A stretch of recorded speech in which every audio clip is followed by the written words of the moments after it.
Hello, everyone, and welcome to another episode of the Jens Heitland Show, where I interview experts from different fields to connect the dots of innovation and entrepreneurship. Today's episode is another Innovation Breakfast Club episode, where I meet with previous guests to dig deeper into one specific topic. Today's topic is diversity of thoughts. Please welcome back to the show, Debora, Joshua, Werner, and Dennis. Hello, everyone, and welcome back to the Innovation Breakfast Club. It's great to have you all back in one virtual room, or in the universe even, if we see the background. Dennis, what are you packing out there? Are you having breakfast? We're having breakfast. That's awesome. What is that? That's huge breakfast. It's a whole loaf of bread. It's a bread for the ones who are like, Dennis is not the smallest guy. He needs a whole loaf for breakfast. Yeah. I'll put it down. It's a lekker toebroodjie wat hy daar eet. Lekker broodje.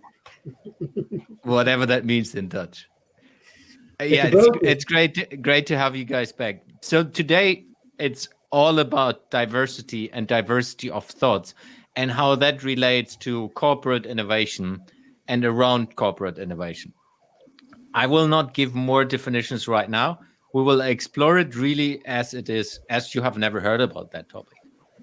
Let's start with exploring it and do a rapid fire, not so rapid fire round on what comes to your mind first when you hear it. Let's start with Joshua, the knowledge bomb. Cool, Jens. Great to be back with everyone today, and looking forward to what Jens and all of you are going to share around diversity of thought. So where did I start my thinking? And just as a high level, and I'll try to keep it under 2 minutes, Jens, so that we can make your meeting a bit later. So what I really did was I split diversity of thought into two areas. So I split it into diversity, and then the second area is thought. And there's a reason that I'll share why I did that in the next few words. Then from there, where I went down to, as I said, diversity then talks to development, it talks to unlearning, and it talks to evolution. And if I now circle back to why I split it into diversity and thought, it's because I think there's certain ingredients that are needed to create a diverse environment, and there's certain ingredients that are needed to create a thoughtful environment. And what does that mean in terms of how you can work with and in those two environments to then create a culture inside an innovation space or inside a team inside an organization to really leverage and to unlock the value that can come from creating a diverse and thoughtful environment for individuals, for teams, and for businesses, and then taking that onto yourself. How does that environment then allow you as an individual to do your best work? And that was a proper opening. Let's keep it in South African worlds. No. I knew you were going to put me in the spot. So, yeah, I thought of putting you first, but then I thought I was not sure. I think I did it last time, so you're now second, and then already Debora after that, and last Dennis. Yeah, we should have Debora first actually, but I'll take my gap. So the thing that when it's about diversity of thought, the only thing that I don't have a concrete answer like Josh really usually does, but I think it's an interesting thought that you've put on the table here, Jens, because the first thing that kind of came up to me with diversity in my mind is that it's something that we struggle with in organizations, specifically at this point in time when we think about diversity, equity, and inclusion as a broader topic, right? But that also, it's kind of like one of these things that people quote all the time is that if you have a more diverse set of employees, and that brings diverse thought, and then drives more innovation in the organization, right? And if we only talk about the thought part of this, of diversity of thought, so then I try and challenge myself thinking that, am I able to produce diverse thoughts? And I think that's one of the challenging things. And I think if you speak to most people, you would probably get the answer, of course I can. Of course. And that's probably the biggest mistake you can ever make, is that there is a challenge, because as much as we think we are diverse, and I've been guilty of this, you need to try and kind of get across that barrier, or you need to kind of like recognize unconsciously that you are not as diverse as as you think you are. And I think that is one of the challenges that I hopefully will be able to explore with you guys today. So that's kind of like the thing is like I'm answering my question with a question is like, are we actually able to create diversity of thought without having diverse people in the room with us? Great start. Let's move to Debora. Yeah, so actually what I want to say kind of ties into your question a bit, Werner. So I believe that if we train our perception and our imagination, that we can be able to grow into the ability to create diversity of thought. Like if we like deliberately try to get out of our own shoes and see, just imagine how would Josh approach this? How would Werner approach this? Try to get into somebody else's mindset and try to, challenge your perception on things by really trying to come from the point of someone else, and, to use your imagination, get involved. I think that you can learn it to be able to produce diversity of thought. But I think it needs to be a deliberate action and a choice that you have to make. Nice one. Dennis, back from vacation. Well, yes. I'm hearing people say amazing things, and I'm stuck with a very simple visual conundrum, which is whenever I start to think about things or try to be diverse in my thinking, maybe not even consciously, I tend to draw a lot of people.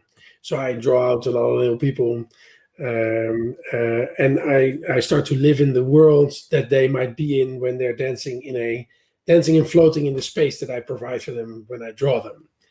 It's very easy to, for the people who cannot see it, there's just a lot of people floating in the air with some rings around diversity. But every person you see in here might be able to have a unique thoughts, different than the other person. And diversity of thoughts actually kind of got its body when you started to talk about it. It's like, oh, it might be interesting to have different thinking within myself. And I'm stuck again with the visual side of things, of saying, well, why have a diverse team? People tend to say now, I would say opposed to like 20 years ago, always change a winning team. For the reasons that diversity leads to better things beyond your present performance. But it used to be different. It used to be never change a winning team, because when it works, it works. And this leads me to the idea about why be diverse, and what is the value of diversity in that sense. Because it can be a valuable thing to have, but it can be something that is in the way of progress as well, when things are maybe preferred to be controlled and simple, and not diverse at all, just very repetitious. And there's situations that could be better when it's not diverse. But I'm already thinking a lot based off of what everybody's saying. So let's get going around where this will lead to.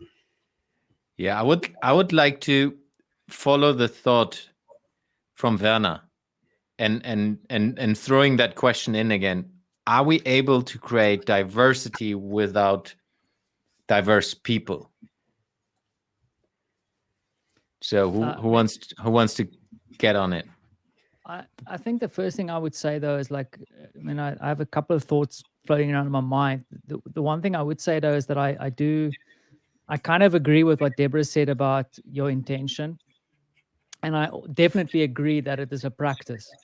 So, and when you talk about a practice, it means something that you continue doing, right? And continue trying and failing.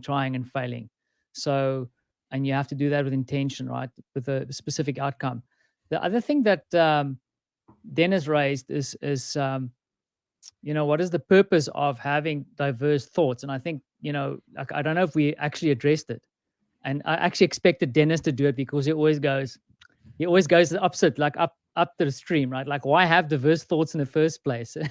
And maybe I'll try and address that, because I don't think we've spoken about it, because diverse thoughts allows you to be able to reframe problems.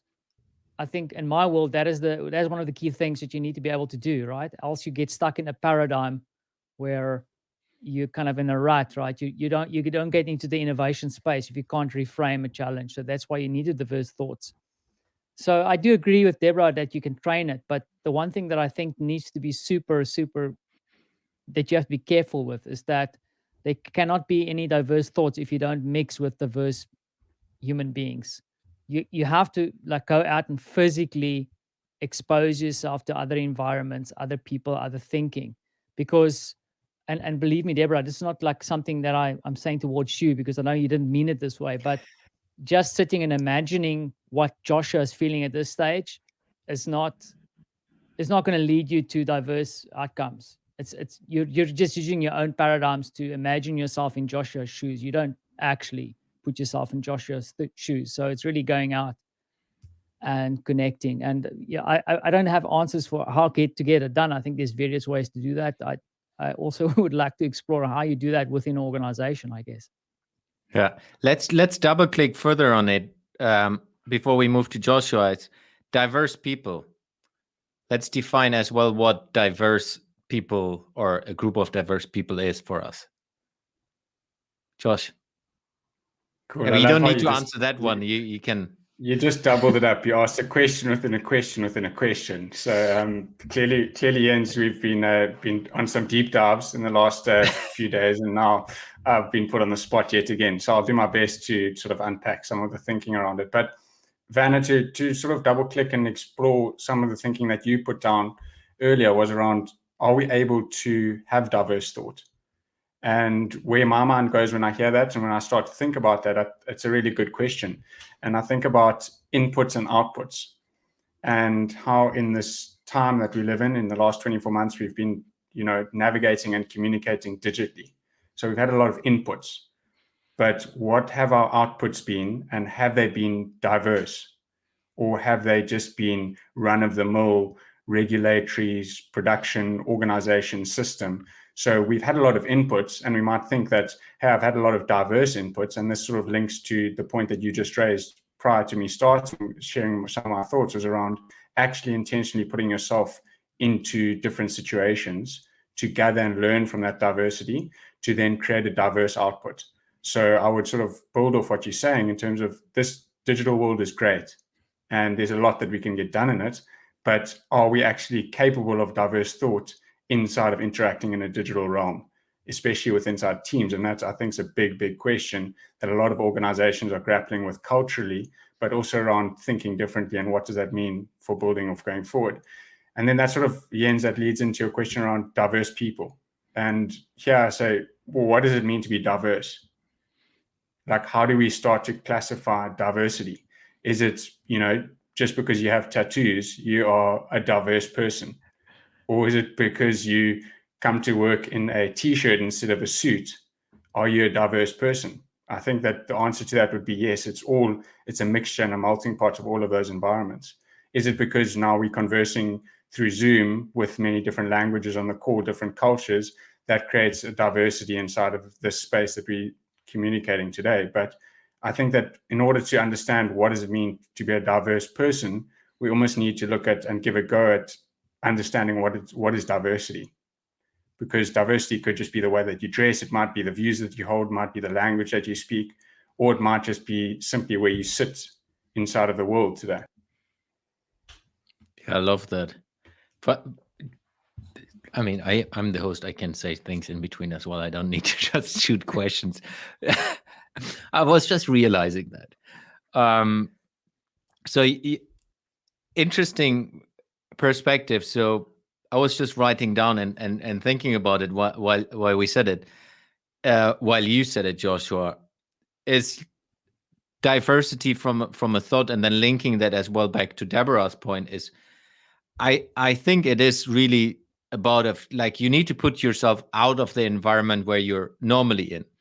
I'm a big fan of the average of the 5 people, that you're the average of the 5 people you spend most time with, but you get as well average if you spend most of your time only with the same people. So it's not really diverse anymore. So I think that's the decision of going outside of your surroundings, doing something that you would normally not do, challenging yourself in going into an environment, and that can be physical and or digital, to take the next like leap of faith, doing something which you're like fearing to do.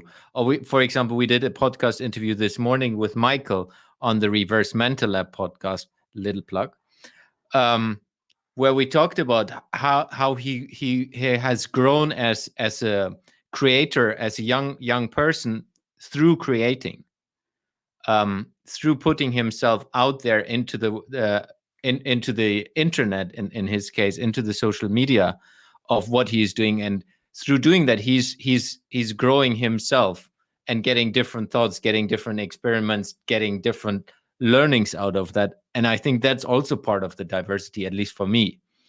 What are you guys thinking? It makes sense. I just wanted to point out that if you're the average of the 5 people that you hang out with, I feel really sorry for Debora at the moment. So Dennis, I like you're what you on mute. He's so I think what you kind of allude to is, like when you were talking, Jens, I was thinking, and also Joshua, like diversity is in the eyes of the beholder.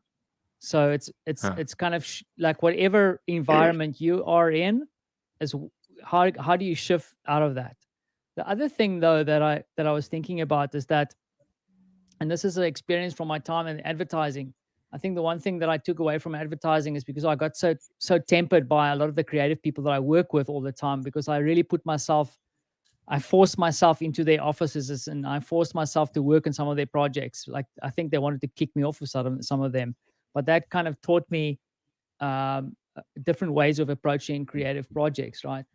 And saying that, so that is like forcing myself into the diverse spaces. But then also, I wonder if there isn't a way, and I think, Jens, your example of this person that you mentioned is that instead of having the objective of creating diverse thought, maybe one of the things that you need to do is to set down principles or a process or tools that forces you to go into diverse thinking. So, and the reason I mention it, and my whole advertising spiel, is that what that experience kind of hammered into me is like what Dennis sometimes does when we log into our innovation breakfasts, is that he doesn't articulate it, but he always goes upstream, like I joked before. It's kind of a Dennis thing. It's like a Dennis principle. And I think Dennis will always, like, even if he agrees with the statement, which he has done here, he will flip it around and say, but what if the statement is not true? How do I, and I think, and that brings me to the point I'm trying to make, is, in a long spiel, is that perhaps it's also about setting down guidelines and principles that you kind of follow religiously to try and put yourself in that space where you force yourself to become more diverse or in your thinking.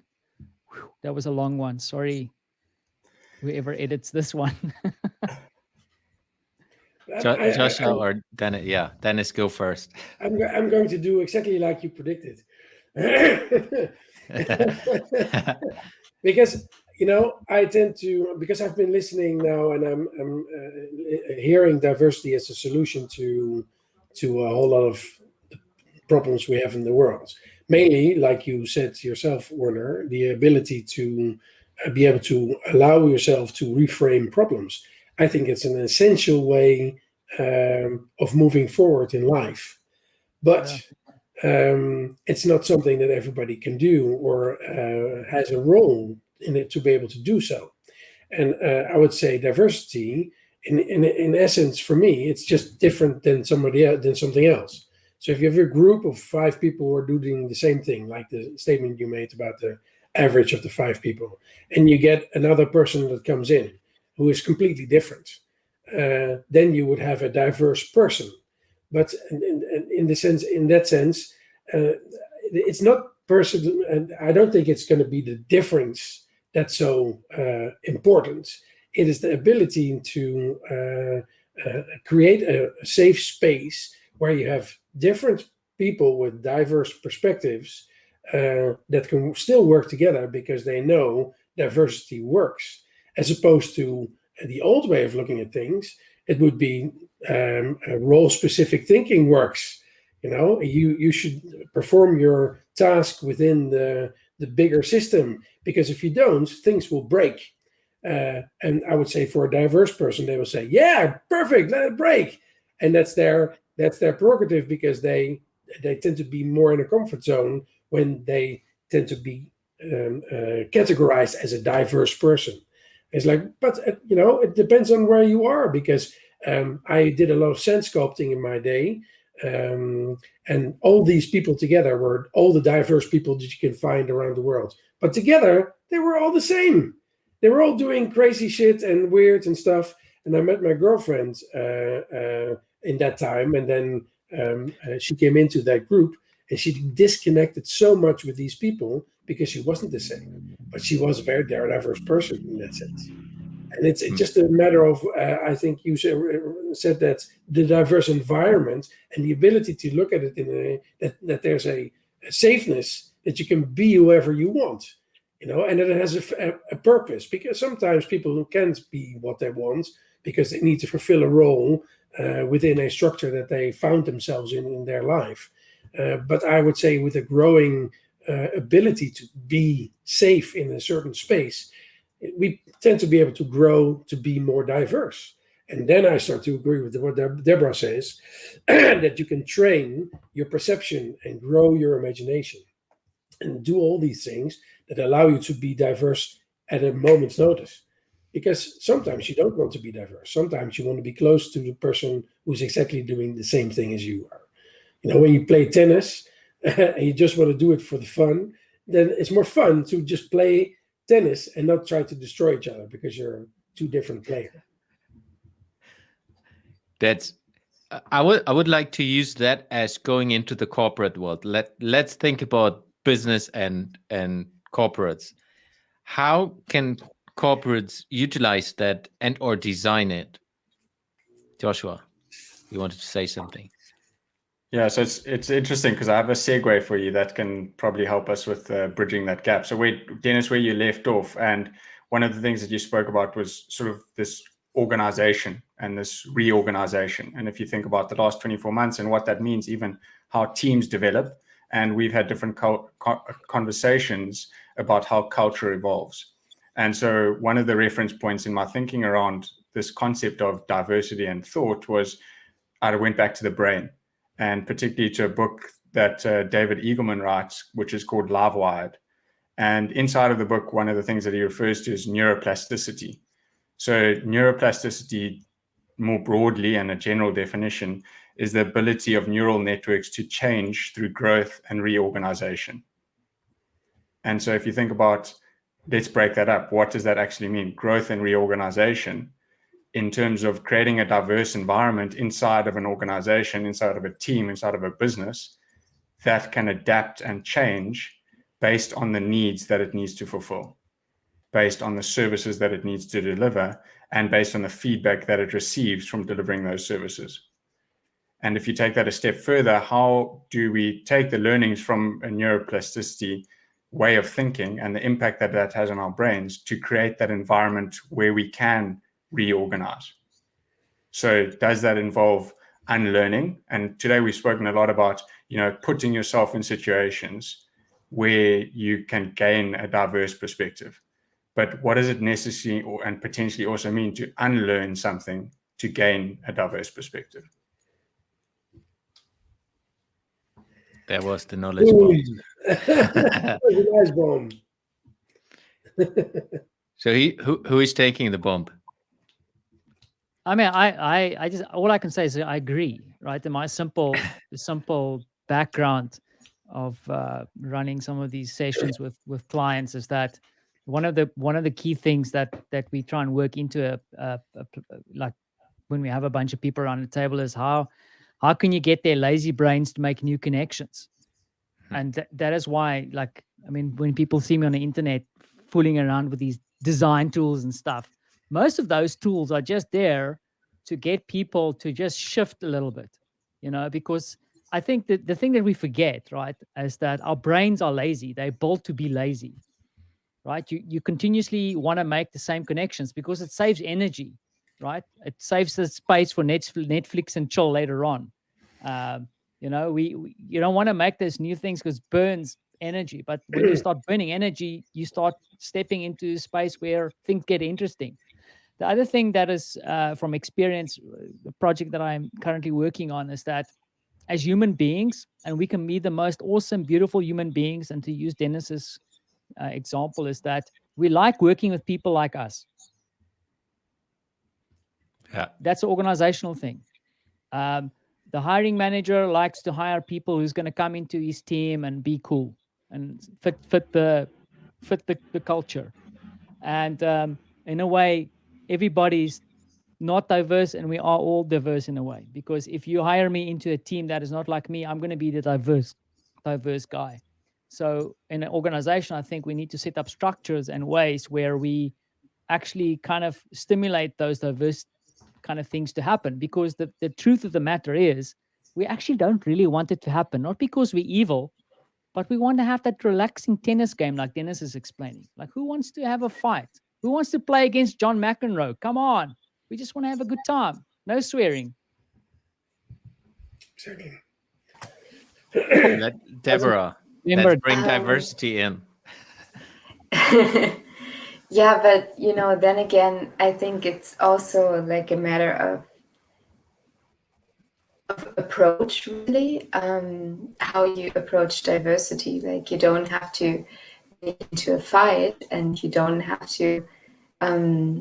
Even though I totally agree that our brains love our habits and love to not have friction because it saves energy.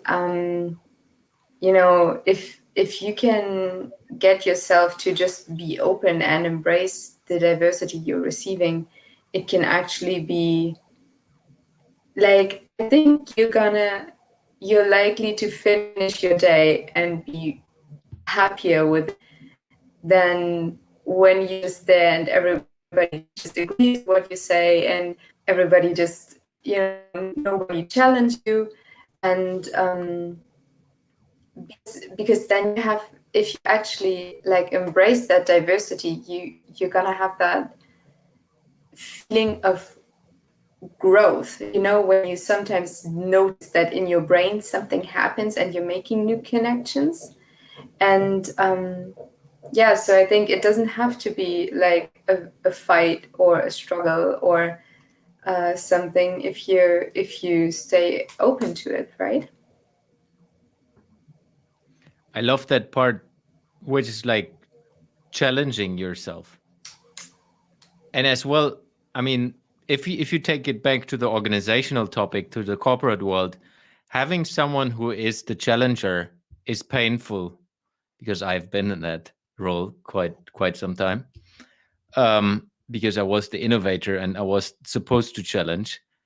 It's painful for the organization because the organization is reacting to it. If you have someone who is thinking completely different and is pushing a little bit against the, hey, let's do the things like we always did, it's painful. But in the end, in the long run, at least in my experience, it's very, very helpful. Painful, but helpful, because you think differently. This person enables you to think differently, explore things from a different angle. And then you find out maybe that's the future way of how we should do it. If you went over that pain tolerance and tried it and then figured out, oh, that's going to work. And then comes the next painful person who is kind of challenging the system again. But I think that's also something in my experience working with innovation, which you have to design that friction. If it's not there in an organization, the organization and the organism of the organization is not moving. They're kind of in a protecting mode, which means, yeah, we're happy where we are, and that's good for certain moments in a business growth setting. But you need to, if you don't get it from the external world, where the external world is challenging you because you're too fast or too slow, whatever, you need to create that friction internally, and that's something you have to design. What are your thoughts on that? I agree. I like the fact that you're saying design, because there's a lot of words that like pop into mind for me. Is like designing with intent. How you do that? Creating a safe space, creating a culture so that people feel comfortable. Because damn it, man, in my career, I've had a few disruptors come into organizations, right, where they drop these people in like parachutists in, they parachute in, and they like a jackal in a chicken coop, right? And then the boss thinks, whoa, this is the best thing ever. I've paid this guy a lot of money. And they come in and destroy everything that everybody's built, right? Not understanding the context. So there's like a vice versa, right? So this person who comes in to be the disruptor or a diverse thinker also needs to be empathetic towards the team that he comes into, right? And sensitive, because I think sometimes, and I'm really lucky, I get to spend a call with you guys. Like, I think if you put all of us in a room and we start working together, yes, we'll work on each other's nerves, but the crazy things will happen. But not everybody is like us. I've been like blessed to work with another team recently where there's a lot of much more conservative team members, right? So you can either scare them off completely by putting them completely off the process and the whole idea, or you need to kind of usher them in, make them excited. So it's, long story short, it needs to be designed with intent. The space needs to be created from the top down and implemented by the right team members. So I have a small issue with the I would say the diversity being that person that's different, and it's just and the idea that because you can be that different person based off of your intensity of something or the way you do something, It's completely contextual, really out loud saying, I'm the really crazy guy, or the person that's totally silent that can be diverse by doing that. And the weird thing is that we tend to be in a business where we get paid to be diverse. But I think there's another that transition that was made, going from never change a winning team to always change a winning team, comes from somewhere. It comes from the idea that we've seen that when you change teams over time, you have to be more intentful on what happens within the development of the team than just keeping it the way it is. Because then in time, teams that will also build over time, they will surpass you because you're not changing, you're not growing. And in that sense, you don't need to have or hire diverse people. You just need to, I would say, hire a diverse group of people in that sense. What do you think about that? Because it's not about that one person that's changing, that can be the rule breaker, or that can be has the ability to do the things that nobody dares to do. And I think there's value in doing that. But there, when you put people together and they're all going to be the same, and you have a group of people that are outcasts and that are not real, but they're all different, then we all know now that group of outcasts that are totally different are going to perform better than those people who are really good at one thing. And we've learned that over time by seeing how teams develop, right? That's how we've made that transition from always be changing your team because it's better. But I want to understand how because I like it. I like that idea of what Debora said, that you can train diversity. Because I think you can. I believe you can train that. But when do you use it? When do you want to use the fact that you are different in a situation? I don't know. Do you only turn it on when you get paid to be different, or are you different? Or This is a question. Sorry. Let's get Joshua. He's itching. So there are a number of things, and it's almost like just where to start on responding and sort of just riffing off a few things that were put down. But Dennis, I'm going to maybe just double click on what you mentioned, then links back to what Debora, discussed around training diversity. And I'm almost going to say is, why do we need to try so hard to embrace diversity and to train ourselves to be diverse in the way of thinking? What is it as about people? And I'm going to bring it back into the organization now, because if you think about that, and if we need to be so conscious to act in a diverse manner and to go and seek diversity, what does that mean for the way that we interact and the way that teams interact? Because if we have to consciously, and let's use an example, is as young thinkers, we maybe come from different and diverse backgrounds than the generation before us, meaning that we've experienced more or we've been put in different situations. How does that now add a different dynamic into the workplace and into an organization or into the way of interpreting things? And so I think there's almost like a generational, lens that we also need to potentially think about here is, what does that mean inside organizations? What an experienced thinker or an executive maybe sees as diversity, a young person inside of an organization might just see that as normal life. And I think that that's quite conscious, and that's what I'm just saying around. I think we need to be conscious and consider, what does it mean to train diversity, and why do we need to apply our minds so much in that direction? Because it may be that, there's that saying of, why do we try so hard to achieve things? Maybe we just need to be more aware of things, but we don't necessarily need to drive so much in that direction. Love that. I would like to double click on that and think of, why do we need to try so hard? And I believe it's not, we shouldn't be trying too hard. If we take us as individuals, we should just be ourselves. And if you take it then on an organizational level, you need to have leaders in the organization who understand, if Debora is as Debora and is how she is, with all the knowledge, with all the passion she has, she would work with Werner in a perfect setting for this specific project. So you as a leader design a team that is diverse by supporting the people with the strengths and the passions they have. Werner. I kind of had the same thought, Jens. Maybe just Sorry. a bit more delayed. No. It's like from a different angle, because I think sometimes, this came up in a conversation that I had with someone around diversity too, where I think there's different things happening in organizations at the moment where diversity becomes a numbers game or a goal, right? So do I have different, do I measure having a Dennis and a Debora and a Jens and a whoever in the team, right? And if I don't have that mix correct, then I need to grab that mix and change it up, right? And there's certain reasons where that could be true, right? I want to be careful not to step on a landmine here. But then the other thing also, I think in a perfect world, diversity is a means to an end. It's not the end itself.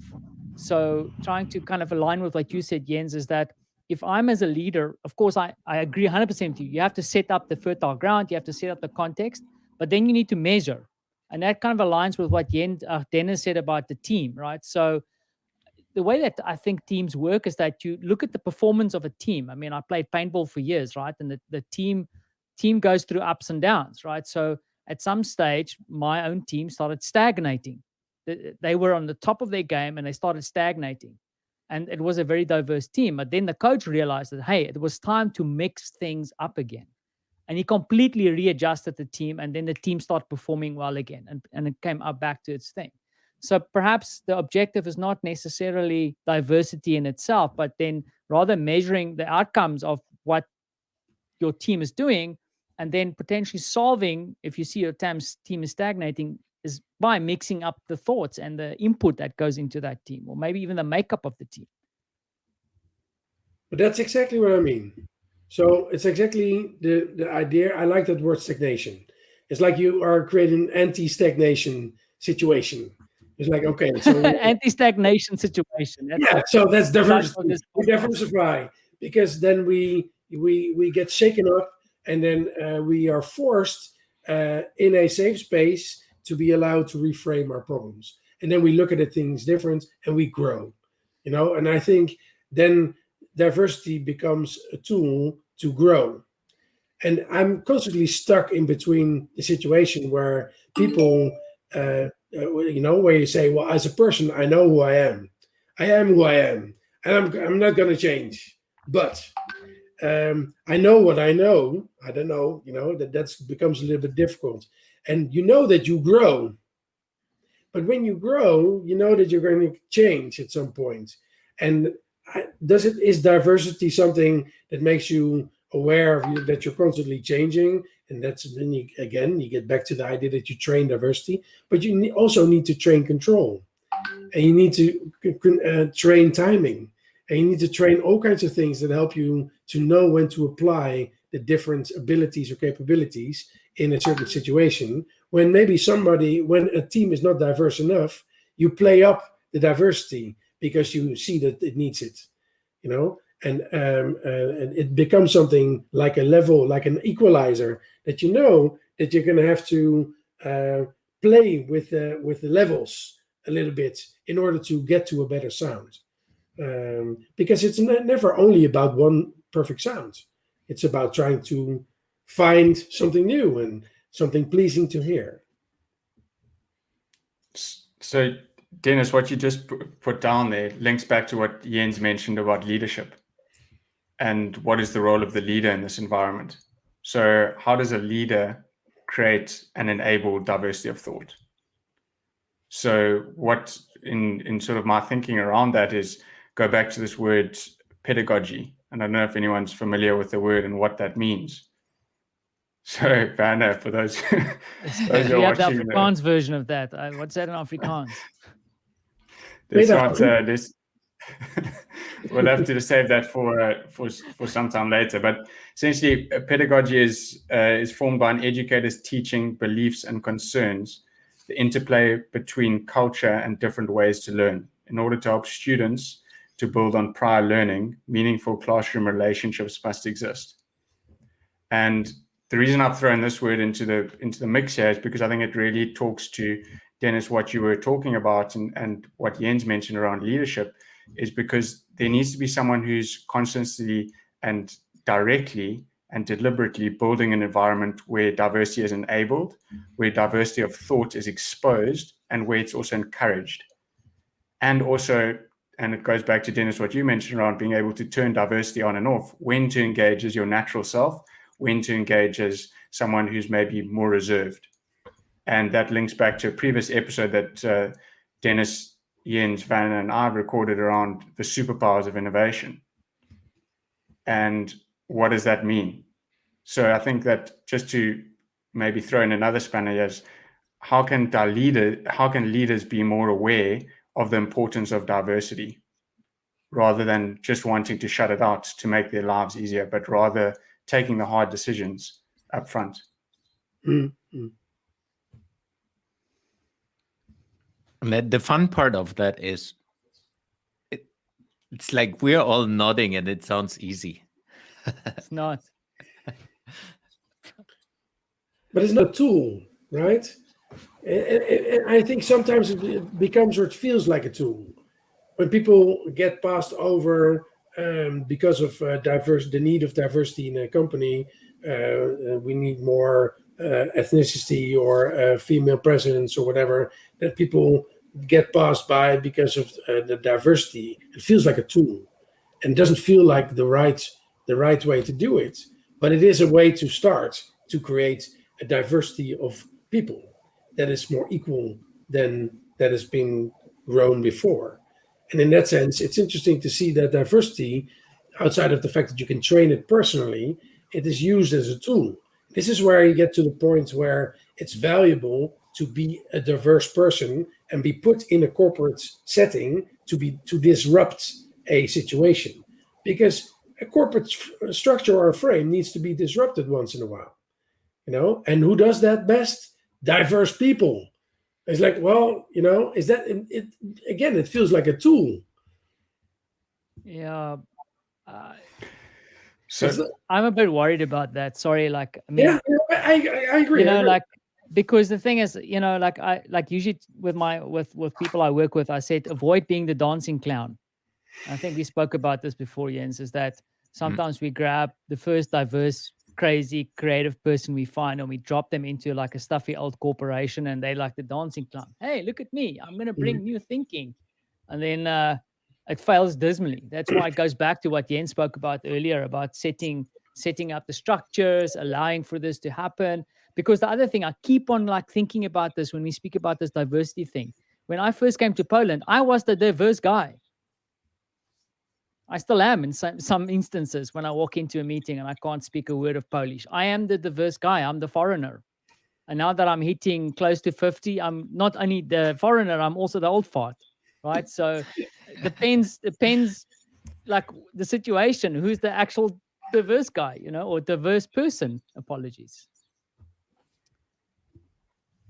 Yeah. So I think that's quite an interesting framing and asking what is diversity and who is diverse. And it goes back to what we mentioned earlier. And where my mind goes with that is, Dennis, it talks to elements that you raised around diversity and challenging some of the thinking around it being a tool, and more thinking about it in terms of evolution and ecology. So how does and what does evolution teach us around diversity? So how can diverse concepts or diverse environments that are brought together create magic? And it's not necessarily a tool then, it's almost like an ingredient that, if exposed and if accepted, can make an organization and a team stronger. And Werner, to sort of maybe use something that you mentioned around, your own evolution in terms of your case in Poland. And when you arrived, you're maybe seen as, this out there creative type of personality, but then people got to know you and they got to know your way of thinking.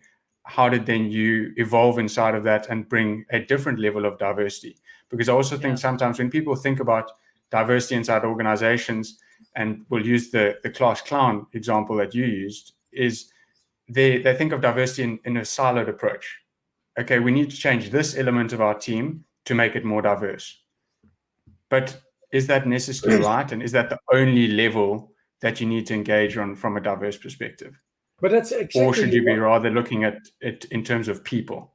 But that's exactly it. Because you're saying there is a situation that we need to change. What comes in? Diversity. We need to change that. There need to be more diverse on that. And I think in that sense, we need to find a way to see how at some point in the future, we wield diversity in a different way than dropping it in to change stuff. Because yeah. You don't agree? No, I don't. Not entirely, because I think that you're right on a certain direction. But I think diversity is there and it's just waiting to be uncovered. It doesn't necessarily need to be brought in. So that links back to the type of leadership and the environment that is enabled to create diverse thought. So if I use an example for myself, as a young thinker, having been given some extraordinary opportunities early on in my career and being thrown into diverse situations where I literally had no idea what I was doing. But those diverse situations and those unique opportunities helped me to grow as an individual. They also taught me valuable lessons about how to go about performing in those situations, but also to go about listening. And what does it mean when you are enabled to do that as an organization, to then unearth and unlock that diversity? It wasn't necessarily that, hey, we dropped a diverse person in and the lights came on. It was more just about this space that was unlocked. And that's where I think that, so I agree with you, sort of maybe 30 to 40% in this, but not 100%, because I do think that there's just this unlock that can happen by leadership. I'm agreeing with you 100%. I'm just to get to the point that you're articulating right now, and it comes to there are situations where people look at diversity in a 30 to 40% capacity. They look at it and they say, well, if I look at it in this way, it becomes a valuable thing. I can sell it for that. I can do it for that. I can solve this and this problem. But they don't look at it in the whole way that you just described. I totally agree. I agree that when you look at diversity in a way that you can unlock the things within people that leads to a better way of doing things together, then I would say it's more about that leadership on how to create that space and how to create the situations for people to unlock that in themselves. But be conscious about it, very importantly, because you can unlock things in people and they don't even know it. But it would be so nice if you know what's happening with you and that you are embracing diversity, and it will lead to a better you. But then it's not a tool, but it is used as a tool for by a lot of people in that sense. Yeah, and almost. Yeah. Let's get Debora, and after Debora, I would like to loop us into the final round.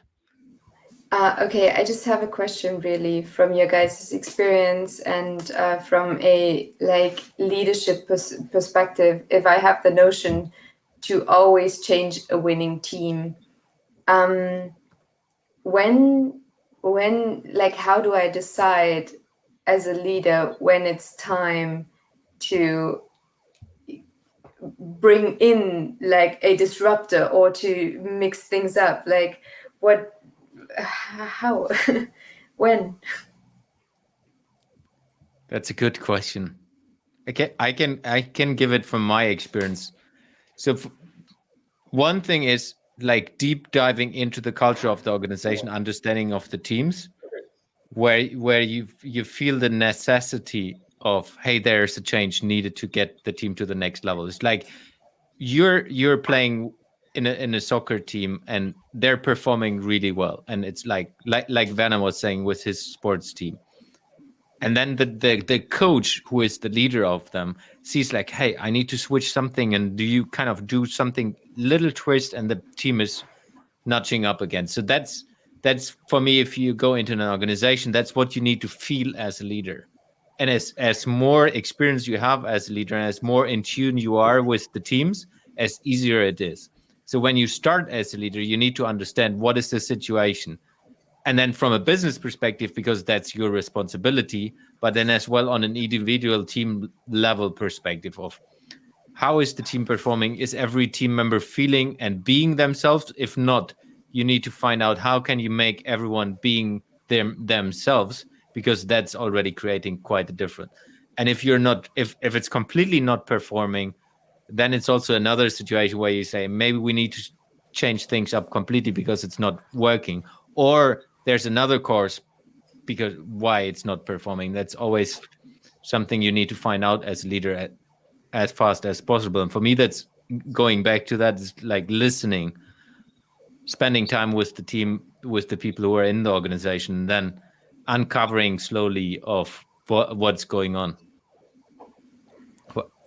I would like to get us into the last round. We're almost hitting an hour. So what did you learn today? And what are action points you would like to throw out into the two people listening to this? Let's start with who wants to start? Let's start with Dennis now. I'm seeing two things that I wrote down. One was the fact that I think it was said by Joshua, the idea that a diverse background, a diverse generation, diverse experience level are different ways of looking at diversity and at a diverse person, which then gets placed in a diverse group. I'm very interested in looking at what this means, especially when it's linked to the fact that you could play with it. And this links to what Debora says. Well, how do you, as a leader, learn how to see or listen, hear the signals that people are ready for change or that need change. And it's like that equalizer a little bit, that you used to be able to play around with an equalizer but then do that with people and see how a team tends to change when you change little things and make people become more themselves. And that's what you just said, Jens. What is the situation? How's everybody feeling? And is everybody themselves? These two last questions about how's everybody feeling and is everybody themselves is totally new. There's nobody's asking those things, because there needs to be space in order to do that. So those are two things, two wide spectra that for me gives a whole lot better perspective on what I think about diversity as opposed to the beginning of this hour. So thank you for that, everybody. Thanks, Dennis. Let's move to Debora.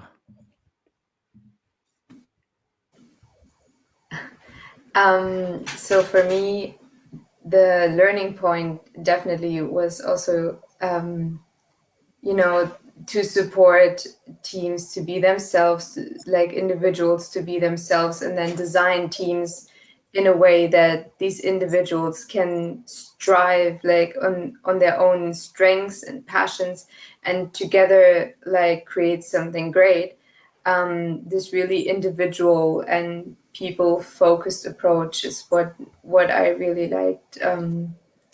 So thanks a lot for that. And I guess as an action point, I would say try to be open towards, thought you might initially disagree with, try to stay open also towards yourself, to allow for your individual strengths to be discovered and utilized. And so just focus on openness, I guess. Thanks, Deborah. We move on to Joshua and end up with Werner. Or I will take the last one. Josh. Cool. So firstly, thanks for everyone's time this afternoon. It's been really great just to explore some diversity of thinking, and it really does get my mind running. So thanks for everyone's time. I really enjoy these sessions that we have together. So where my learning comes from today is around the question that Werner posed right at the beginning. And to paraphrase it a bit, it was, are we able to have diverse thought? And I think that that's something we need to really think quite hard about, because we're exposed to so much of the same in this environment, in this world that we live in. And we maybe need to look at unlearning things rather than learning new things. So what do we need to stop doing to become more diverse, rather than what do we need to learn to become diverse? And I think that that's incredibly something that young thinkers need to think about, because I think sometimes we think we need to learn so many new things, but maybe we just need to stop one thing to change our view and become more diverse in our thought process. From an overall and an action perspective, and I've tailored this towards organizations and to give people who are leading teams and in managerial roles something to think about. And that is, what is diverse about your team? Because go and get to know the people. Don't think about necessarily just bringing in someone into your business or into your team to disrupt, to bring in a creative splash. Go and get to know your team and understand what makes the people tick inside your team and how that can then unlock your diversity, rather than just bringing in someone from an external perspective. And who knows what that might unlock for you. Werner. Amen, Josh. I like what you said there. I can't use your closing statement as a learning, but okay, I'll continue. Got my notes. I love anti-stagnation situation. I wish I came up with that. That was Dennis. Damn it. Thanks, Dennis. You did. So I'm gonna keep that one. I'm gonna be a little bit different to Debora. Okay, mine is kind of the same as Debora, as a learning or as an observation or challenge. Okay, so I need to talk about my learning first. Sorry, got my notes mixed up. Debora, hang on, coming back to you. So just to align with some of the notes that Jens made at the end that I just wrote down and reminded myself of, all the old farts will know that the top leaders will say you can't manage the thing that you don't measure, right? So before you start making changes, make sure that you are actually understanding what is happening in the organization. I had a conversation with a client of mine recently, like a week ago, where we spoke about diversity.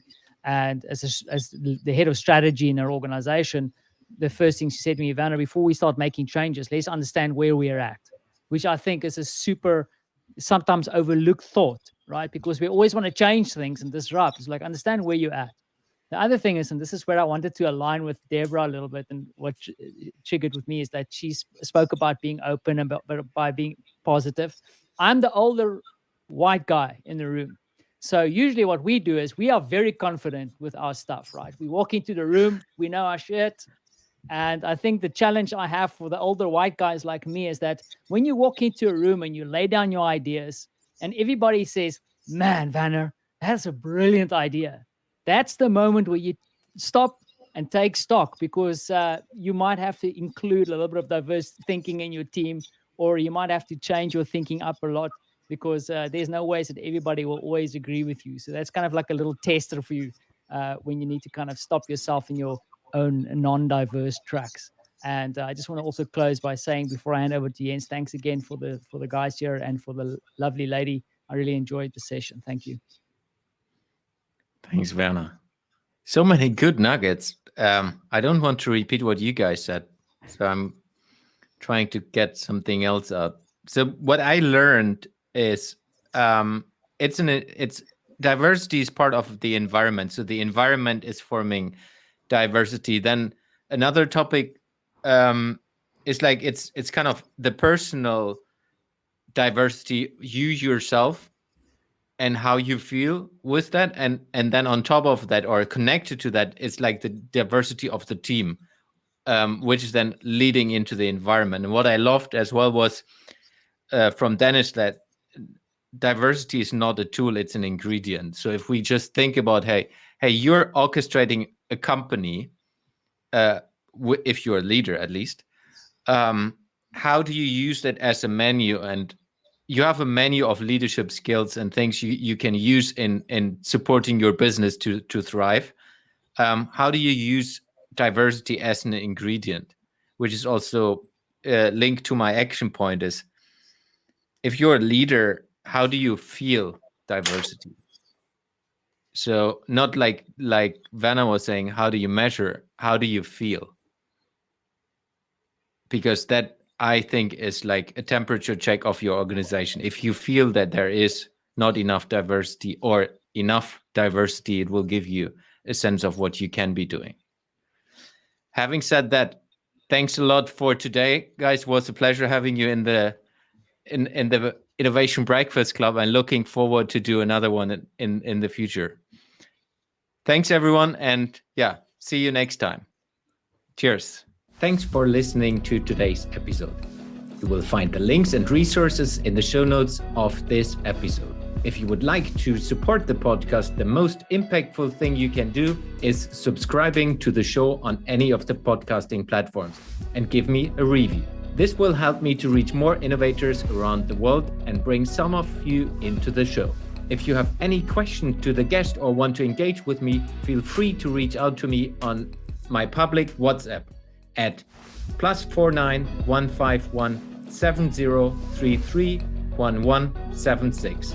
I will repeat, +49 151 7033 1176.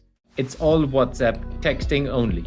Or follow me on social media and contact me there. And finally, if you look for someone educating you or your team on innovation culture coaching, have a look at heitlandinnovation.com. Thanks, and see you in the next episode.